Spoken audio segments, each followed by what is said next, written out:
Gaya ng mga nakaraang taon, muling naglunsad ang Department of Health ng mga programang kontra sa paggamit ng paputok sa Pasko at Bagong Taon. Ngayong taong ito, ang target nila ay mga batang may edad 6 hanggang 10 taon.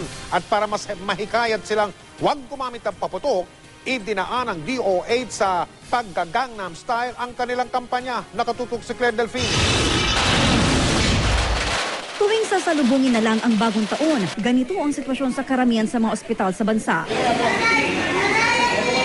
Taon-taon, iba't iba ang gimmick ng Department of Health para pakinggan ang kanilang kampanya kontra paputok. Andyang manakot sila, mangaliw at manakot ulit. At ngayong taon, bago ang babala laban sa madugong salubong, agaw pansin ang kampanya na ibinaan sa Gangnam Style. Gangnam Style.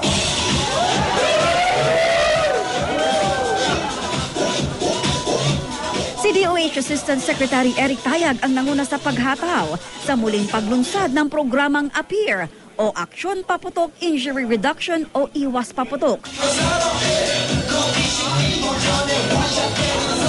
Sa pag-indak ng Gangnam, layo ng DOH na makuha ang atensyon ng publiko, lalo na ng mga bata. Nung nakarang holiday season kasi, halos 300 batang edad 6 hanggang 10 ang nabiktima.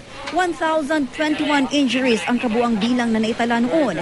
987 mula sa fireworks, 29 mula sa stray bullets, at 5 mula sa firecracker ingestion.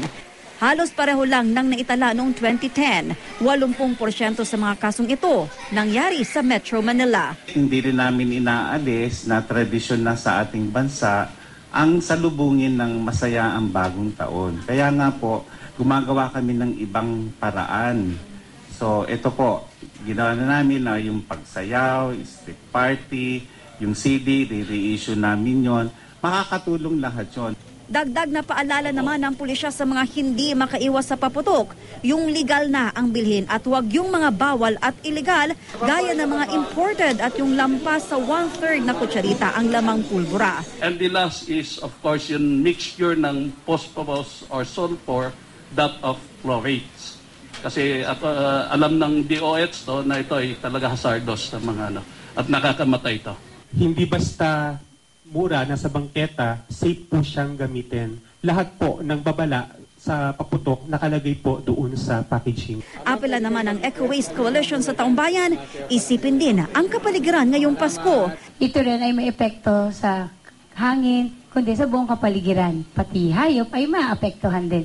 Kaya mainam daw idaan na lang sa turotot ang pag-iingay. Responsibilidad nating mga magulang at mga nakatatanda na bantayan ang ating mga anak at ilayo sila sa kapahamakan. Bawal ang paputok sa kanila pero meron pa namang ibang paraan ng pag-iingay na pwedeng gamitin upang makapagdiwang ng ligtas kasama ang pamilya at makapagsimula ng matiwasay sa Bagong Taon. Claire Delfin, Nakatutok, 24 Oras.